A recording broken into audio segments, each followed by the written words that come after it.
So I recently came back from the Philippines where I was reporting on the intersections of climate change and in human trafficking, and I'm going there as a Filipino American, so definitely identity is a huge part of how I crafted my risk assessment, which Frank Smythe did a great job doing, very targeted, specific risk assessments and contingency plans with us, which is one of the biggest things I learned, is that there's no blanket safety plan for every journalist or every situation.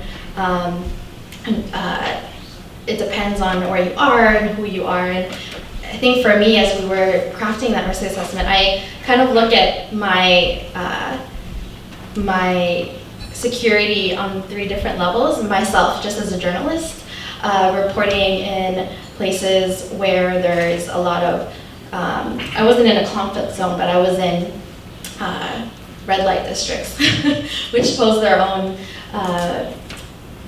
risks. So, looking at being a journalist and thinking about organized crime, thinking about corrupt police or other officials who might not be happy with the reporting that we're doing. So there's that layer. Then there's also the fact that I'm a woman reporting in a red light district. So there's, of course, the constant thought of sexual harassment, which happens even here on the streets of New York. So there's the sexual harassment, there's dealing with topics of gender-based violence, the thought of that happening while you're on the field, but also the thought of that as a woman, I have my own experiences with that as well, and I'm talking to other people who are experiencing it or who have experienced it, and that's gonna, something I have to be mindful of how that's affecting me personally, emotionally, in my reporting. So there's being a woman, and then there's me being a Filipino woman, being a woman of color. That affects me everywhere. I mean, there's a stereotype of Filipinas being domestic workers, so when I'm in Europe or even in East Asia, I'm often mistaken for being a domestic worker, which... Could you pick up my bed, please? Yeah, so I've been asked before, what are you doing here? Shouldn't you be working? I've been mistaken for a domestic worker traveling with journalists. And so sometimes that has a certain access to it, but at other times it can be, it has other things that I have to deal with. But then being here, being in the Philippines and being a Filipino American is kind of strange, because it was strange, and it was also a good opportunity because I could play up my Filipina-ness and I could play up my American-ness, and I had to understand when to use each one.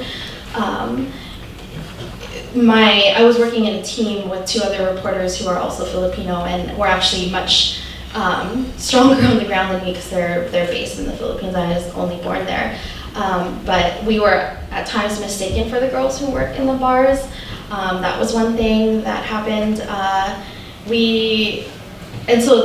There were times where we wanted to kind of go undercover and incognito, but there were other times where we had to speak English and say that we were, Filipino Americans, so that we wouldn't be, necessarily harassed in the same way. At the same time, we couldn't get into the girly bars or the brothels. As Filipino women, you can't get in unless you're accompanied by a foreigner, so we had to negotiate our way around that. So there were a lot of things that we were really trying to strategize around.